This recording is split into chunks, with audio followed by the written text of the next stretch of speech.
अवघ्या महाराष्ट्रामध्ये आता पालखी सप्ताहाला सुरुवात झालेली आहे. आपण जर पाहिलं तर महाराष्ट्रामधून पालख्या सुरुवात झाल्या, परंतु सगळ्यात महत्वाचं जर आपण पाहिलं तर श्री क्षेत्र पैठण या ठिकाणून संत एकनाथ महाराजांची पालखी आता काही वेळातच आगमन होणार आहे. आणि या पालखी सोहळ्याचे जे रंगत आहे या मंदिरामध्ये ज्या ठिकाणी आपण पाहिलं तर या ठिकाणचे जे राहणीमान होतं या वाड्यामध्ये आज या ठिकाणी रंगीन तालीम आपल्याला पाहायला मिळते. मोठ्या संख्येने भक्त या ठिकाणी असल्याचं आपल्याला पाहायला मिळते. आणि माझ्यासोबत बोलण्यासाठी वंशज आहेत, गोसावी महाराज आहेत. आपण त्यांच्याशी चर्चा करणार आहोत की ही तयारी कशी चालली आहे आणि हे जो सोहळा आहे हा सोहळा मोठा थाटामाटात या ठिकाणी रंगल्याचं आपल्याला पाहायला मिळते. माझ्यासोबत महाराज आहे, आपण त्यांच्याशी चर्चा करणार आहोत. कशी तयारी चालू आहे? नाथमाला हे पालखी सोहळ्याचं प्रस्थान सोहळा सुरू झालेला आहे. 427वा प्रस्थान सोहळा आहे.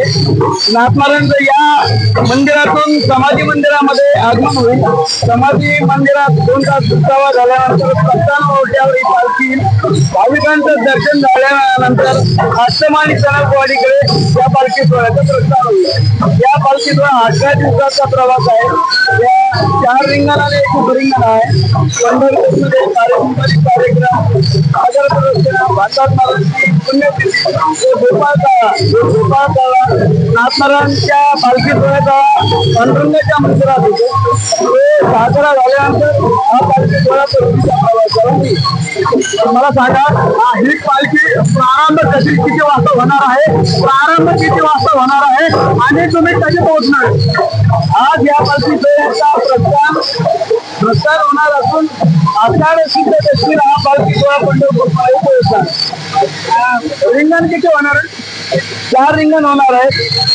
उभं रिंगण 1 होणार आहे.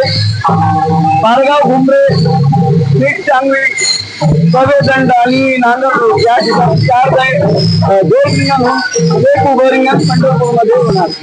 दरवर्षी तुम्ही वेगवेगळे उपक्रम राबवत असता. या वर्षीचा काय उपक्रम आहे?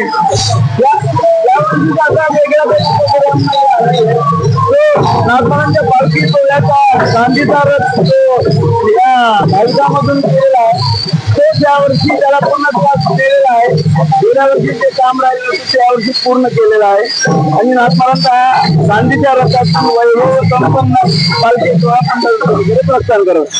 नक्कीच आपण जर पाहिलं तर आता या रिंगण सोहळ्याची जे आहे ह्या मंदिरामध्ये तयारी चालू आहे. आणि काही वेळामध्ये मात्र आता ही जी पालखी आहे ही पालखी जी आहे ते पैठण शहरातून प्रस्थान करणार आहे. त्यामुळे आपण पाहिलं की या ठिकाणी खऱ्या अर्थाने गेले तर 5 रिंगण या ठिकाणी होणार असल्याची देखील माहिती आपल्याला मिळत आहे. संजय अय्यर, ALS मराठी, पैठण, छत्रपती संभाजीनगर.